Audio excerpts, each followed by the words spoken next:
దాన్ని నాగులా గారే అది వచ్చి సార్ మీరు చెప్పొద్దు, అది తప్పు, అది ఇది అని చెప్పి చాలాసార్లు చెప్పారు. మీరు కూడా చాలామంది అభిప్రాయంలో ఉన్నారు. అది తప్పుడు అభిప్రాయం. ఎందుకంటే ఆడపిల్లలు అన్ని విషయాలు తెలుసుకోవాలి. ఇదే మీటింగ్ మీద మొన్న అంగన్వాడీ ఐసీడీఎస్ సూపర్వైజర్ గారు వచ్చినప్పుడు చెప్పారు కదా. సో దీని గురించి మనకి ప్రతి చోట మనం చర్చించుకోవాలి. సో ఆ మేడం చెప్పినట్టు అది సహజత్వం. ప్రకృతిలో కొన్ని సహజత్వాలు ఉంటాయి. ఆ ప్రకృతిలో ఉన్నటువంటి సహజత్వాన్ని అదేదో తప్పు చేసినట్టుగా ఆ అమ్మాయి ఏదో శానిటేషన్ తీసుకుని వెళ్ళే సమయంలో ఆ డేట్ వచ్చినప్పుడు తప్పు చేసిందని ఆ అమ్మాయిని శిక్షించి హింసించి నానా బాధలు పెట్టి ఇచ్చేయటం అనేది తప్ప ఒప్ప. అది సహజత్వం. సహజత్వాన్ని అదేదో బూతులాగా అదేదో అపచారం చేసినట్టు అదేదో ఇది చేసినట్టు మనం భావించడం అనేది మన మానసికమైనటువంటి ఎదుగుదల లేకపోవడమే దానికి కారణం.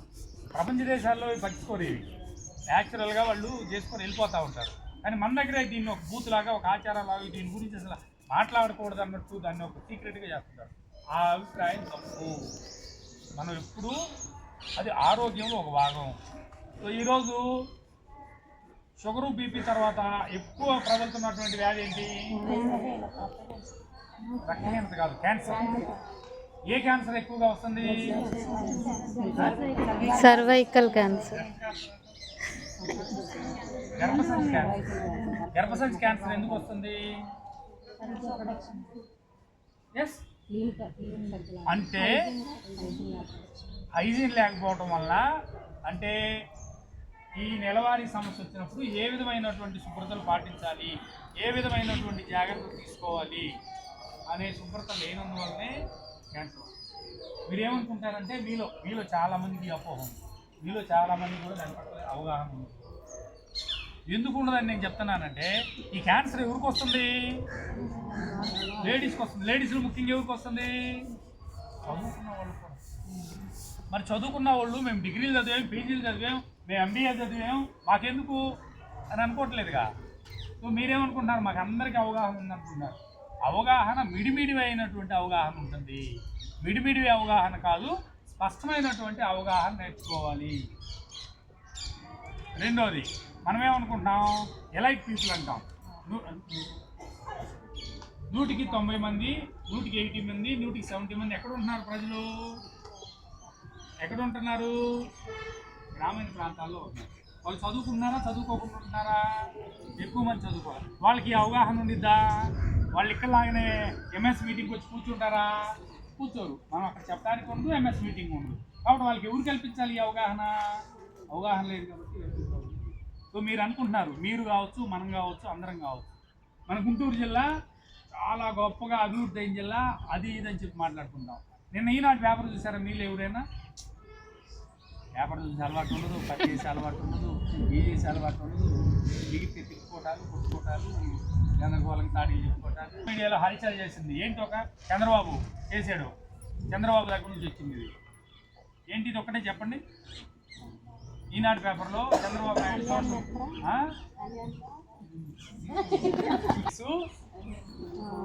జిల్లా వారీగా టీనేజ్ పిల్లలకి ఎక్కువ వస్తుంది.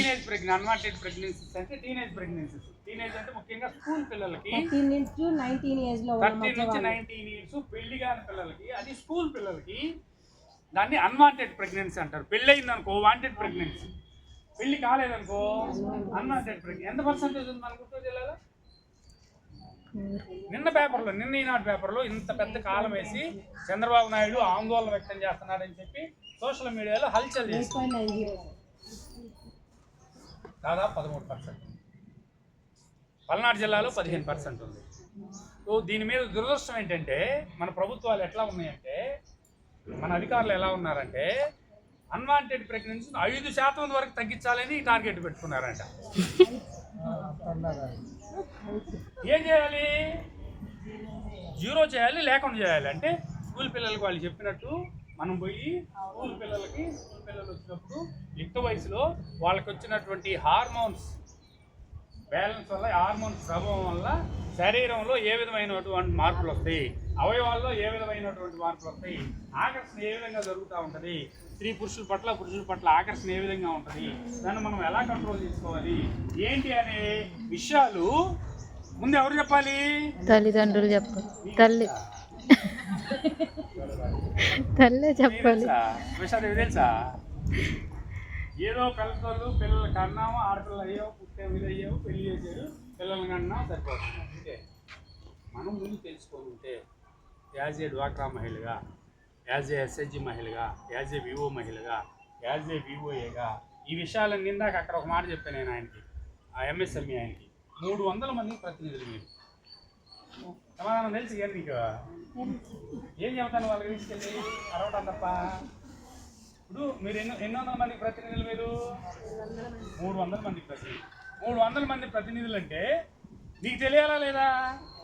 తెలియాలా సిగ్గుపడాలా లక్ష్మి? నేను చెప్తుంటే సిగ్గుపడుతూ ఎన్ని సార్ మేము వివోఎల్ని 300 మందితో కూడా చాలా ఓర్పుగా నేర్పుగా వాళ్ళు ఏం చెప్తాం సార్. ఇక్కడ మేము మాట్లాడాలి. సరే లక్ష్మికి సపోర్ట్లు కొట్టున్నాం కదా. ఎవరెవరు ఏవిఓఏ స్వభావం ఏంటి, ఏవిఓఏ ఎలా చేస్తుంది, ఏవిఓఏ ఎలా వర్క్ చేస్తుంది నాకు తెలిసిందా లేదా? శిరీష గారు, రంగల్లా శిరీష గారు, తెలుగు సుజాత గారు తెలుసా లేదా?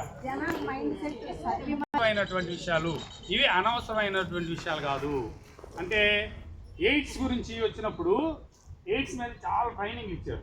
మీకు ఇచ్చారో లేదో మాకు తెలియదు, మాకైతే చాలా ట్రైనింగ్. అప్పుడు ఒక స్లోగన్ తీసుకొచ్చారు. ఏం స్లోగన్ అని చెప్పండి? నాకు మాట్లాడటం మొదలు పెట్టాలి వస్తా ఉంటాయి బ్యాడ్. నిశ్శబ్దాన్ని ఛేదించండి అని ఒక స్లోగన్ వచ్చింది.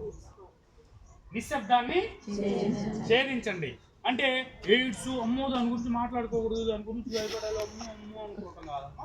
ఎయిడ్స్ ఇది ఎందువల్ల వస్తుంది? అవాంఛితమైనటువంటి అక్రమ సంబంధాల వలన వస్తుంది. సో ఒకరికొకరు బ్లడ్ ట్రాన్స్ప్లాంటేషన్ వల్ల వస్తుంది, రక్త మార్పిడి ద్వారా వస్తుంది. సో ఇట్లాంటివన్నీ లేకుండా మనం ఏ విధంగా జాగ్రత్తలు తీసుకోవాలి? ఒకవేళ అట్లాంటివన్నీ వయసు ప్రభావం వల్ల మన అలవాటు వల్ల ఉన్నా దానికి సేఫ్టీ మెజర్మెంట్స్ ఏంటి?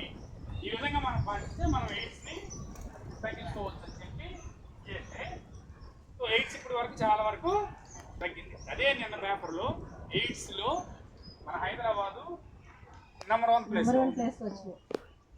మన హైదరాబాదు నెంబర్ 1 ప్లేస్. ఇట్లా సాఫ్ట్వేర్ వాళ్ళకే ఎక్కువ ఉంది. అట్లా అంటే మనం యాక్చువల్గా గ్రామ సంఘాల్లో సమావేశాల్లో మాట్లాడాల్సింది ఇవే. మళ్ళీ చెప్తాను, ఈ ఒక్క నిమిషం మాట్లాడి క్లోజ్ చేస్తాను. ఒకే ఒక్క నిమిషం. అభివృద్ధి చెందుతున్న దేశం, అభివృద్ధి చెందిన దేశం. అభివృద్ధి సూచికలు ఏంటంటే ఆరోగ్యం, అభివృద్ధి సూచిక. సో ఆరోగ్యం కోణంలో మనం తీసుకుంటే మనకి ఎవరికి సరైనటువంటి ఆరోగ్యం తప్పన పడిపోయింది. ఏదైనా మీటింగ్ అనగానే మీటింగ్ రేపు అంటే తప్పన పడిపోయింది. ఏంది టెన్షను, బ్లడ్ లేదు, అన్హెల్తీ, అందరూ అంతే. అందరూ మీలో 190 మంది అంతే. మీలో మాకు ఇవి ఏ జబ్బు లేవు, నేను పర్ఫెక్ట్ అన్న వాళ్ళు ఎవరని చెప్తారా?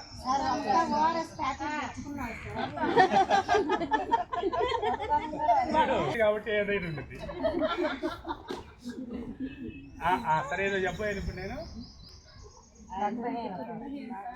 అట్లా అభివృద్ధి సూచికలో ఆరోగ్యం ఉంటుంది, విద్య ఉంటుంది. మీరన్నట్టు ఆరోగ్యంలో బాగా చాలా ఈ మెజర్మెంట్స్ని బట్టి మన భారతదేశం, మన ఆంధ్ర రాష్ట్రం, మన డ్వాక్రా మహిళలు అభివృద్ధి చెందారా లేదని నిర్ధారిస్తారు. మీరు ఇచ్చేటువంటి శ్రీనిధి లోన్లు, బ్యాంక్ లింకేజ్ లోన్లు, ఈ లోన్లు బట్టి కాదు మనం అభివృద్ధి చెందామా లేదనేది నిర్ధారించేది. సో ముందు అయినా ఈ విషయాలన్నింటినీ మన గ్రామ సంఘంలో అజెండా అంశాలుగా మాట్లాడుకుని చూసేది ఏంటంటే మన భారతదేశం, మన ఆంధ్ర రాష్ట్రం బీహార్ కంటే అక్షరాస్యత. ఉల్లాస్ మనం ఈరోజు ఎందుకు చేస్తున్నాం? ఉల్లాస్ ఎందుకు చేస్తున్నాం? మనం బీహార్ కంటే తక్కువ ఉండొచ్చా, జార్ఖండ్ కంటే తక్కువ ఉండొచ్చా? అట్లా ఉన్నాం. అంటే ఒక పక్క అభివృద్ధి చెందామని చెప్పుకుంటూ ఒక పక్క ప్రాక్టికల్ నాలెడ్జ్కి వచ్చేలకే, ప్రాక్టికల్కి వచ్చేలకే లేకపోవడం. సో దీన్ని మనం ఫుల్ఫిల్ చేసుకోవాల్సినటువంటి అవసరం ఉంది. దాన్ని బేస్ చేసుకుని మనం ఏం చేయాలంటే ఎంఎస్ మీటింగ్లో, వివో మీటింగ్లో, ఎస్ఎస్జి మీటింగ్లో ఇది ఒక అజెండా అంశంగా పెట్టుకొని వీటన్నిటి గురించి మనం మాట్లాడాల్సినటువంటి అవసరం ఉంది.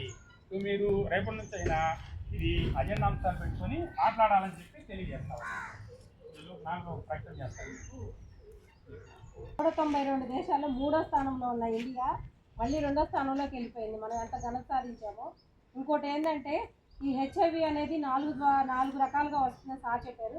అయితే ఈ బ్లడ్ ద్వారా కానీ అంటే పరీక్ష చేయకుండా ఎక్కించిన రక్తం ద్వారా కానీ అట్లానే సిరంజుల ద్వారా కానీ వాటిని ఒకరికి చేస్తుంది. అంటే హెచ్ఐవి ఉన్న వ్యక్తి యొక్క రక్తం టెస్ట్ చేయకుండా వేరొక వ్యక్తికి ఎక్కిస్తే అది హెచ్ఐవి అనేది వస్తుంది. హెచ్ఐవి ఉన్న వ్యక్తికి సిరంజి ఇంజెక్షన్ చేసిన ఆ సిరంజితో ఇంకొక మనిషికి చేయడం వల్లనే హెచ్ఐవి వస్తుంది. అట్లానే బయోలాజికల్ చిల్డ్రన్ అంటే ఒకవేళ తల్లి ఒకవేళ హెచ్ఐవి పాజిటివ్తో ఉంటే పుట్టే బిడ్డ కూడా హెచ్ఐవి పాజిటివ్ అనేది అవుతుంది.